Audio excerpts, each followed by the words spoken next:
Toqué la puerta del cuarto 612 del Gran Hotel Barceló en Cartagena de Indias. Eran las 11:52 de la noche de un viernes. Mi esposa creía que yo estaba a más de 1000 kilómetros de distancia, en Bogotá, encerrado en una conferencia de negocios. Había tomado el último vuelo, pedido un taxi desde el aeropuerto y llegado a ese pasillo con una docena de rosas rojas y una botella de champaña.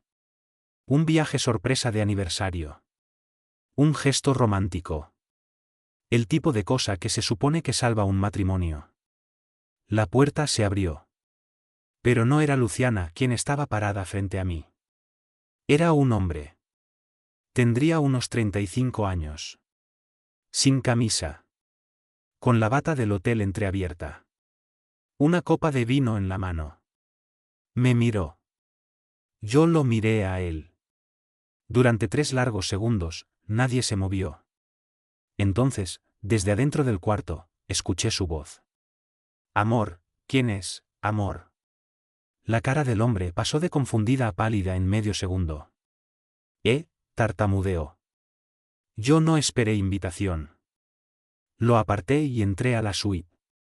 Y lo que vi en ese cuarto, los pétalos de rosa en el suelo, las velas encendidas en cada superficie, la maleta abierta con ropa de él mezclada con la de ella, me dijo todo lo que necesitaba saber. Luciana apareció desde el dormitorio, envuelta en la bata del hotel, el cabello húmedo de la ducha. Se quedó paralizada cuando me vio. Las rosas que yo llevaba en la mano se me cayeron al suelo de mármol. Sebastián, susurró ella. Feliz aniversario, dije yo. Si quieres saber qué pasó en los siguientes 60 segundos y por qué el hombre en ese cuarto terminó pidiéndome perdón de rodillas, sigue leyendo. Porque esta historia no termina con yo saliendo destrozado. Termina con yo saliendo libre. Mi nombre es Sebastián Mora. Tengo 41 años y vivo en Medellín. Durante los últimos 14 años trabajé como director de proyectos en una firma de ingeniería civil. Buen sueldo, estabilidad, el tipo de carrera que te permite construir una vida. Mi esposa Luciana tiene 38 años. Nos conocimos en la universidad, nos casamos a los 27 y pasamos 12 años construyendo lo que yo creía que era un matrimonio sólido. Apartamento en el poblado, fines de semana en la finca de sus padres, cenas los viernes en ese restaurante italiano de la cuadra. Desde afuera, parecíamos una pareja de película. Desde adentro, yo ya venía sintiendo las grietas hace tiempo. Luciana trabaja en marketing farmacéutico. Trabajo exigente, mucho viaje, congresos, cenas con clientes. Jamás lo cuestioné. Esa era su carrera. Yo confiaba en ella. Pero unos 6 meses atrás, algo cambió. Empezó a vestirse diferente para los viajes de trabajo. No ropa profesional, sino más como para una cita. Nuevo perfume, lencería que yo nunca le vi usar en casa. Su celular, que antes quedaba sobre la mesa de la cocina, ahora vivía en su cartera, boca abajo, siempre. Me voy a Cartagena con Daniela, anunció una mañana mientras tomábamos tinto. Un fin de semana largo. Necesitamos descansar. Daniela era su amiga del trabajo. La había visto un par de veces en reuniones. Simpática, según yo. ¿Cuándo? Pregunté. El mes que viene. Del 22 al 25 de octubre. Asentí. Suena bien. Ella sonrió. ¿No te molesta? ¿Por qué me va a molestar? Mereces descansar. Me dio un beso en la mejilla. Eres lo mejor. Pero algo en mi estómago se torció. El 23 de octubre era nuestro aniversario. No dije nada en ese momento. Quizás se le había olvidado. Quizás me tenía preparada una sorpresa antes de irse. Pero a medida que el viaje se acercaba, no hubo ninguna mención del aniversario. Ninguna tarjeta, ninguna reserva para cenar. Solo listas de ropa y entusiasmo por Cartagena. La noche antes de que se fuera, lo saqué a relucir, de manera casual. Oye, ¿sabes que el 23 es nuestro aniversario? Levantó la vista de la maleta. Ah, sí, claro que sé. Pausa. Celebramos cuando regrese, agregó. Podemos ir a ese restaurante nuevo en Laureles. Claro, dije. Pero la forma en que lo dijo, tan de pasada, tan sin importancia, fue como una puñalada. 12 años y ella estaba eligiendo un viaje de amigas sobre nuestro aniversario. Ahí fue cuando supe que algo estaba mal. Yo no soy celoso. Nunca lo he sido. Pero tampoco soy tonto. Empecé a prestar atención. Me di cuenta de que llevaba semanas escribiéndole mucho a alguien llamado Daniela. Constantemente. En la cena, en la cama, apenas se despertaba. Una noche, mientras ella estaba en la ducha, el celular vibró en la mesa de noche. Lo miré de reojo. Daniela, ya no aguanto las ganas de verte. Cartagena va a ser perfecta.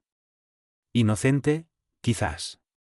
Excepto que 2 días antes había visto a Luciana escribirle a la Daniela real. Esa estaba guardada en su celular como Daniela T.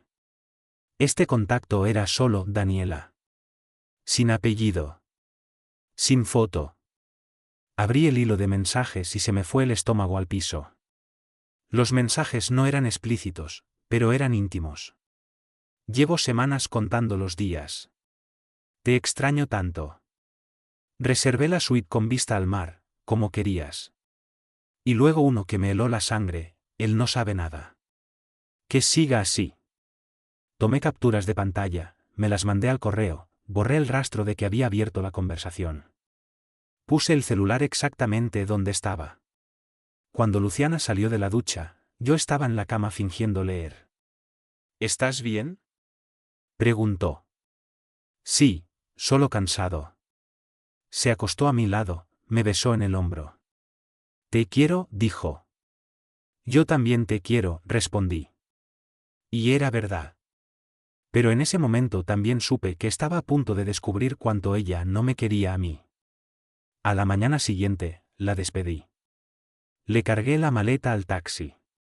Que te vaya bien. Cuídate mucho. Ya te extraño. El carro se fue. Lo vi doblar la esquina. Luego entré al apartamento, abrí el computador y compré un tiquete a Cartagena. No iba a enfrentarla por teléfono. No iba a esperar y torturarme con dudas. Iba a saber la verdad. Le dije a mi jefe que era una emergencia familiar. No preguntó nada. Empaqué una maleta pequeña, solo para 2 días. Y luego hice algo de lo que no me siento del todo orgulloso, entré a la cuenta compartida del operador celular y revisé el historial de ubicación de Luciana. Había sido descuidada. El GPS seguía activo. Podía ver exactamente dónde estaba. Hotel Gran Barceló, Cartagena de Indias. Habitación 612. Hice zoom en el mapa. Hotel de lujo. Suites con vista al mar desde $800 la noche. Para un viaje de amigas, eso parecía excesivo. Revisé los cargos de la tarjeta de crédito compartida. La reserva estaba a nombre de una sola persona. Luciana Mora. No Daniela. No Daniela y Luciana. Solo ella. Llegué a Cartagena a las 10:30 de la noche. El taxi desde el aeropuerto tardó 20 minutos. El conductor intentó hablar de fútbol. Yo no escuché ni una palabra.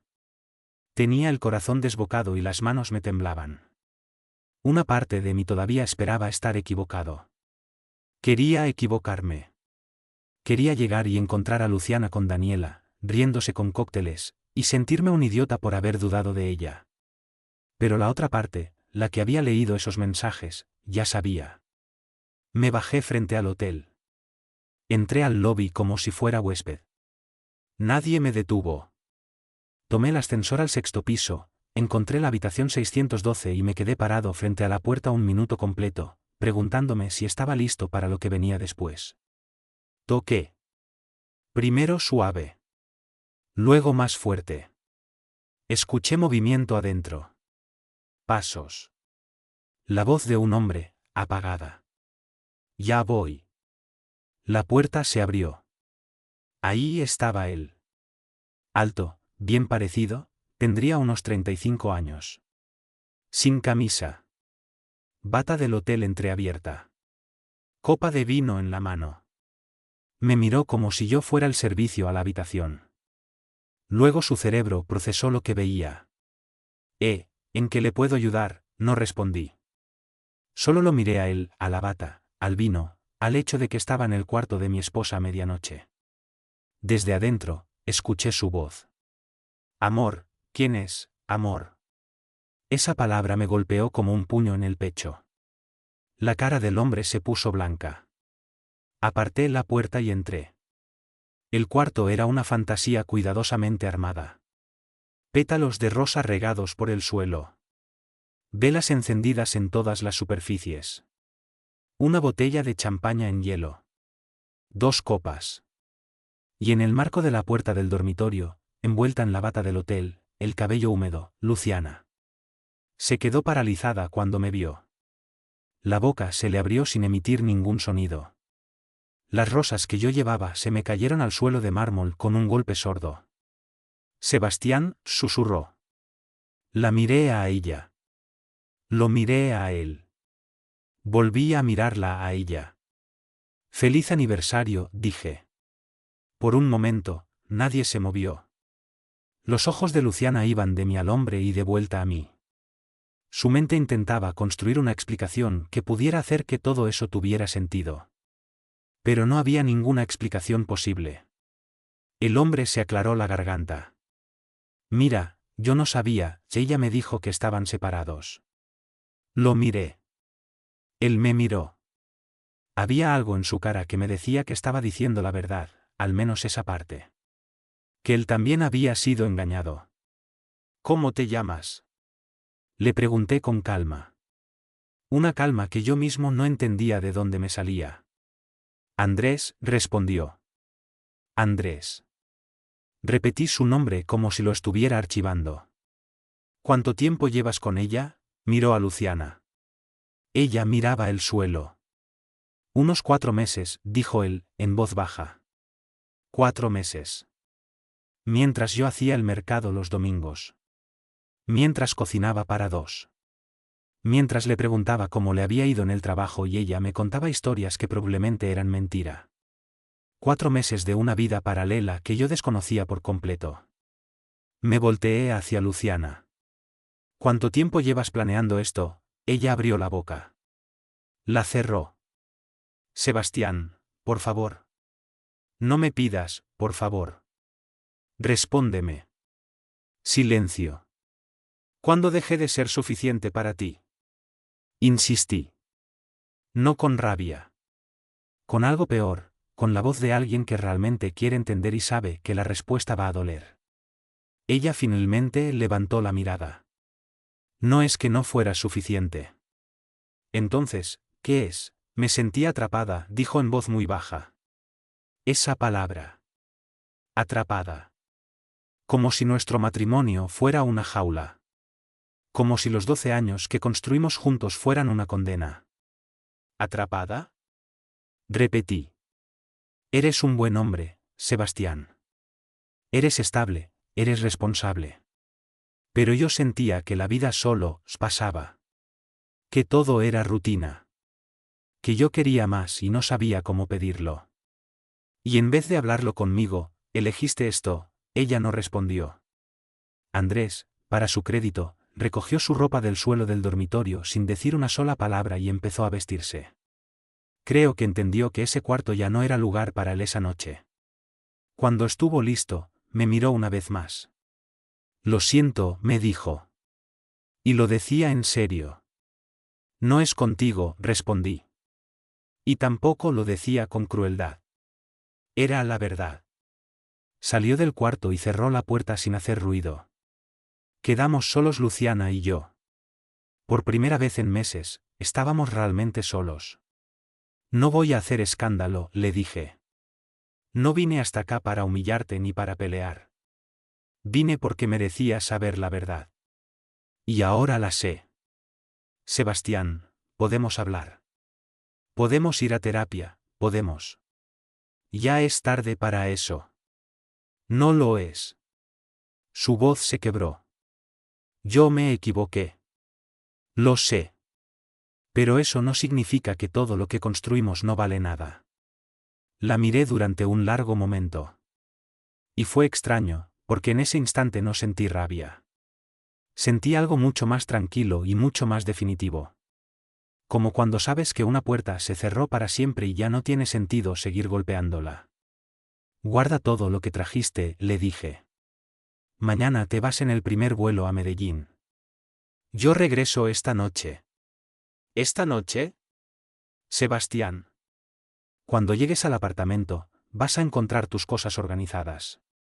Voy a necesitar que busques dónde quedarte mientras resolvemos esto legalmente. Se quedó inmóvil. ¿Legalmente? Sí. Ya hablé con un abogado. Era mentira en ese momento. Todavía no había hablado con nadie. Pero lo haría. Esa misma noche. Levanté la bolsa que había dejado en el suelo al entrar, las rosas que se habían caído las dejé donde estaban, y caminé hacia la puerta. Sebastián, me llamó ella. Me detuve. No me di vuelta. Lo siento, dijo. Y sonó sincero. Pero el arrepentimiento, cuando llega tarde, no arregla nada. Solo confirma que el daño ya estaba hecho. Salí del cuarto. Llegué al ascensor antes de que el cuerpo me empezara a temblar de verdad. Me apoyé contra la pared metálica y traté de respirar. 12 años. 12 años de una vida que creía que era real y que resultó tener un lado que yo nunca conocí. Las puertas del ascensor se abrieron. Entré. Y mientras bajaban los números en el panel, me di cuenta de algo, no estaba roto. Estaba furioso, sí. Estaba herido, sí. Pero no estaba roto. Esa diferencia lo era todo. No volví a Chicago esa noche, quiero decir, no volví a Medellín. Me quedé en un hotel diferente, un Dan Carlton a unas cuadras del Barceló. Me senté en la cama, abrí el computador y empecé a documentar todo. Las capturas de pantalla de los mensajes, los cargos en la tarjeta compartida, la reserva del hotel a nombre de ella sola. Creé una carpeta. La llamé Evidencia.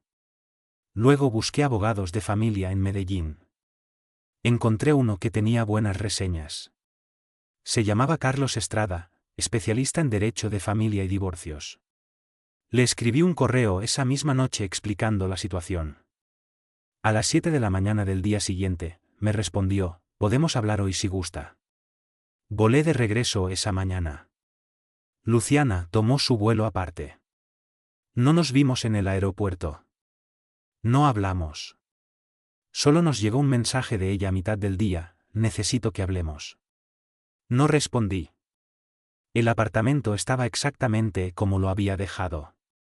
Sus cosas en los cajones, su ropa en el closet, sus libros en la repisa. Todo como si nada hubiera pasado. Solo que yo ya sabía lo que había pasado. Esa tarde me reuní con Carlos Estrada en su oficina del centro. Le conté todo. Me escuchó sin interrumpirme. Cuando terminé, se reclinó en su silla. ¿Tiene pruebas? Capturas de pantalla de los mensajes, el cargo en la tarjeta compartida, la reserva del hotel. Puedo conseguir más si hace falta. Con eso es suficiente para empezar, dijo. Ahora bien, en Colombia el divorcio por mutuo acuerdo es el camino más rápido. Pero si hay bienes en disputa y ella no quiere cooperar, podemos ir por causal de adulterio. Eso complica el proceso para ella, especialmente si hay propiedades compartidas. Tenemos un apartamento, dije. Está a nombre de los dos. Lo compramos hace 4 años. Carlos asintió. ¿Sabe si ella tiene cuentas bancarias por separado? ¿Deudas que usted desconocía? Pensé por un momento. No lo sé con certeza. Pero algo me dice que sí. Eso es lo que vamos a averiguar, dijo. Sebastián, sea honesto conmigo, ¿está listo para esto? Porque cuando empiece el proceso, ella va a intentar negociar. Quizás a minimizar lo que pasó. ¿Puede mantenerse firme? Pensé en el cuarto de hotel. En los pétalos de rosa. En Andrés con la bata abierta. En la voz de Luciana llamándolo amor. Sí, dije. Estoy listo. Esa noche cambié la cerradura del apartamento. Legalmente no podía excluirla de forma permanente porque era propiedad conjunta, pero podía hacer el punto. Abrí una cuenta bancaria nueva y transferí la mitad de los ahorros conjuntos, mi mitad. Cancelé las tarjetas de crédito que estaban a mi nombre. Y organicé meticulosamente las cosas de Luciana: ropa, documentos, artículos personales, todo en cajas marcadas y etiquetadas, guardadas en el cuarto de depósito del edificio. No lo hice con rabia. Lo hice con la misma precisión con que trabajaba en mis proyectos de ingeniería. Paso a paso. Sin descuido. A las 10 de la noche escuché la llave en la cerradura. No funcionó. Lo intentó de nuevo. Luego tocó. Sebastián. Sebastián, abre. Por favor. No me moví. Sé que estás ahí. Necesitamos hablar. Me acerqué a la puerta sin abrirla. Tus cosas están en el depósito. Cuarto número 8. La clave es 2941. Sebastián. No puedes hacer esto. Es mi apartamento también. Lo sé. Por eso mi abogado te va a contactar mañana para coordinar el proceso legal. Hasta entonces, te pido que respetes este espacio. Hubo un silencio largo. ¿Ya contrataste abogado?, preguntó, y en su voz había algo que sonaba a sorpresa genuina, como si no hubiera creído que yo fuera capaz de moverme tan rápido. Buenas noches, Luciana. Escuché sus pasos alejarse por el corredor. Me senté en el sofá de la sala, en el apartamento que habíamos compartido 8 años, y sentí algo extraño: paz. No alegría. No alivio. Apenas paz. La misma que sientes cuando una tormenta finalmente para y puedes salir a ver los daños con claridad. A la mañana siguiente, Carlos me llamó temprano. Le notificamos a tu esposa a través de su lugar de trabajo. Ya tiene el documento en mano. Bien. También empezamos a solicitar la información financiera. Sebastián, prepárate. Hay cosas que pueden salir en el proceso de descubrimiento que quizás no esperabas. ¿Qué tipo de cosas? Eso es lo que vamos a ver. Tenía razón. El proceso de descubrimiento financiero tomó 5 semanas. Y lo que encontramos fue más de lo que yo había imaginado. Luciana no solo había sido infiel. Había estado moviendo dinero. Durante los últimos 10 meses, había transferido pequeñas sumas desde nuestras cuentas conjuntas a una cuenta personal que yo desconocía completamente. 200.000 pesos aquí. 500.000 allá. 1.000.000 en diciembre, gastos de Navidad. Nunca suficiente para disparar una alarma, pero en total sumaban casi 38 millones de pesos. Había estado construyendo su salida. Planeándola con cuidado. El affair con Andrés no era un tropiezo emocional. Era parte de un plan más grande. Carlos presentó una petición enmendada. No solo pedíamos el divorcio. Pedíamos la restitución del dinero que había sacado de las cuentas conjuntas, compensación por los daños, y una división de activos que reflejara esa realidad. El abogado de ella llamó a las 24 horas. Mi cliente quiere reunirse para llegar a un acuerdo. La reunión fue en la oficina de Carlos. Luciana llegó con su abogada, una mujer de voz firme y cara neutral. Luciana se veía diferente. Más delgada. Ojos sin el brillo que yo recordaba. Se sentó al otro lado de la mesa y no me miró de frente al principio. Su abogada presentó la oferta: Luciana devolvería los 38 millones. Renunciaría a cualquier reclamación de alimonia. Se quedaría con su carro y su cuenta de pensión. Yo me quedaría con el apartamento, mi carro, mi cuenta de retiro. Separación limpia. Carlos me miró. Es una oferta razonable. Miré a Luciana. Por primera vez desde que entré a esa habitación de hotel, la miré de verdad. Y le pregunté lo único que me importaba saber: ¿por qué? Ella levantó los ojos. Ya te dije. Me sentía. No, la interrumpí. No me digas que te sentías atrapada. Dime qué faltó. Dime qué hice mal. ¿O qué dejé de hacer? porque si hubo algo, necesito saberlo. No para quedarme. Ya tomé esa decisión. Sino para no repetirlo. Hubo un silencio largo. Su abogada iba a intervenir, pero Luciana la detuvo con un gesto. No hiciste nada malo, dijo finalmente. Eso es lo más difícil de explicar. Eras exactamente lo que dijiste que ibas a ser cuando nos casamos. Responsable. Presente. Fiel. Pero yo dejé de querer eso. Dejé de querer la estabilidad. Quería emoción. Quería sentir que todavía podía elegir mi vida. Y en vez de hablarlo contigo, empecé a buscarlo afuera. Fue cobarde. Lo sé. Asentí despacio. Gracias por decirme eso. Firmé el acuerdo. El divorcio quedó en firme 45 días después de la firma del acuerdo. Esa mañana, Carlos me llamó para confirmarlo. Le agradecí, colgué, y me quedé sentado un momento en la silla de mi oficina mirando por la ventana. Medellín seguía ahí, como siempre. El ruido de la ciudad, los cerros verdes al fondo, el cielo de octubre que no sabe si llover o despejarse. 12 años. Y ahora, con una firma, era oficialmente otro capítulo cerrado. Esperaba sentir algo grande. Alivio masivo o tristeza profunda. Pero lo que sentí fue más parecido a lo que sientes cuando terminas un proyecto muy largo y muy difícil, cansancio honesto, y debajo de ese cansancio, algo que empezaba a parecerse a la libertad. Los primeros 3 meses después del divorcio los pasé reorganizando todo. El apartamento, que antes se sentía lleno de silencios incómodos, empezó a sentirse mío de verdad. Reorganicé los muebles. Pinté la sala de un color diferente, un verde musgo que Luciana nunca habría aprobado y que a mí me pareció perfecto desde el primer día.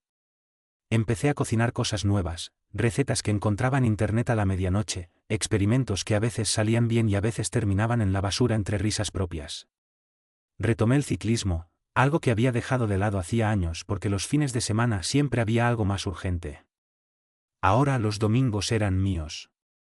Me levantaba temprano, cargaba la bici al carro y me iba solo a la vía Las Palmas. El aire frío de la mañana, el esfuerzo físico, el silencio que solo interrumpe el viento. Esas horas me devolvieron algo que no sabía que había perdido, la capacidad de estar conmigo mismo sin angustia. Hablé con un psicólogo durante 2 meses. No porque estuviera en crisis, sino porque quería entender bien lo que había vivido antes de seguir adelante. Quería asegurarme de que lo que cargara hacia el futuro fuera aprendizaje, no resentimiento. El terapeuta se llamaba Rodrigo. En nuestra tercera sesión me preguntó algo que me dejó pensando días enteros: Sebastián, si pudieras hablar con la versión de ti que estaba parado frente a esa puerta de hotel, ¿qué le dirías? Pensé un buen rato antes de responder. Le diría que lo que está a punto de ver va a doler muchísimo. Pero que va a sobrevivir. Y que sobrevivir no es lo mismo que quedarse igual. Que lo que venga después puede ser mejor, si él lo decide así. Rodrigo asintió. ¿Y tú lo has decidido así? Sí, dije. Y esta vez lo decía con certeza. Fue en una de esas salidas en bicicleta donde conocí a Valeria. Fue un domingo de noviembre. Había parado en una pequeña cafetería en el alto de la vía a descansar y tomar agua. Ella estaba en la mesa de al lado, también con ropa de ciclismo, estudiando un mapa en papel, cosa que me pareció encantadoramente anacrónica en la era del GPS. ¿Está perdida?, le pregunté, sin pensar demasiado. Levantó los ojos. Tenía una mirada directa y tranquila que me desarmó antes de que dijera una sola palabra. No estoy perdida, dijo. Estoy eligiendo el camino. Me reí. Ella también. Y nos pusimos a hablar. Valeria tiene 36 años. Es bióloga, trabaja en un proyecto de conservación de especies nativas en el oriente antioqueño. Viaja constantemente, pero no a congresos de lujo ni a hoteles de $800 la noche. Viaja a ríos, a selvas, a comunidades rurales. Es el tipo de persona que sabe el nombre científico de los pájaros que pasan volando y que al mismo tiempo puede reírse de sí misma sin esfuerzo. Ese día hablamos casi 2 horas. Cuando nos despedimos, me pidió mi número para compartir rutas de ciclismo. A la semana siguiente fuimos a rodar juntos. Al mes, ya nos reuníamos casi todos los fines de semana. No hubo apresuramiento. No hubo fuegos artificiales inmediatos ni la urgencia de llenar un vacío. Fue algo más lento y más sólido, dos adultos que se fueron conociendo con cuidado, que se fueron eligiendo con conciencia. Una noche, caminando por el parque lineal del poblado después de cenar, me preguntó si había estado casado antes. Sí, dije. Me divorcié hace poco menos de un año. Fue difícil, mucho, respondí. Pero fue necesario. Ella asintió sin hacer más preguntas. Y eso, el no preguntar por morbo, el respetar el espacio de las historias ajenas, me dijo más de ella que cualquier otra cosa. Esa noche, por primera vez en mucho tiempo, caminé de regreso al carro sintiéndome entero. Hoy han pasado 14 meses desde esa noche en Cartagena. El apartamento del poblado sigue siendo mío. Lo pagué en su totalidad con el acuerdo del divorcio y el dinero que Luciana restituyó. Lo he ido convirtiendo, poco a poco, en un lugar que me representa de verdad. No perfecto. Pero mío. Supe por un amigo común que Luciana se fue a vivir a Barranquilla. Que lo de Andrés no duró más de 3 meses después de esa noche en Cartagena. Que está bien, o eso dicen. Me alegra saberlo, no por amargura ni por satisfacción, sino porque el desearle el mal a alguien es una carga que yo decidí no cargar. No la odio. Lo intenté, honestamente, en los primeros días. Pero el odio cansa demasiado y ocupa un espacio que yo necesitaba para otras cosas. Valeria y yo seguimos construyendo algo. Despacio. Con honestidad. La semana pasada, mientras cocinábamos juntos en mi apartamento, me dijo algo que me quedó dando vueltas: me gusta que seas alguien que ya sabe lo que no quiere. Hace más fácil saber lo que sí quieres. Tenía razón. Porque eso es lo que aprendí en ese pasillo del Hotel Barceló, con una docena de rosas en la mano y el corazón a punto de romperse, que la traición, aunque duele como nada en el mundo, también clarifica. Te quita la venda. Te obliga a verte a ti mismo, a preguntarte qué estabas ignorando, qué merecías y no te dabas, qué vida querías de verdad. Y la respuesta, cuando la encuentras, vale todo lo que costó. Si alguna vez estuviste parado frente a una puerta cerrada, temiendo lo que había al otro lado, y de todas formas tocaste, eso ya es valentía. Lo que venga después depende de ti. Pero te prometo algo. El otro lado de ese dolor tiene un nombre. Y ese nombre es comienzo. Yo elegí comenzar. Y fue la mejor decisión de mi vida.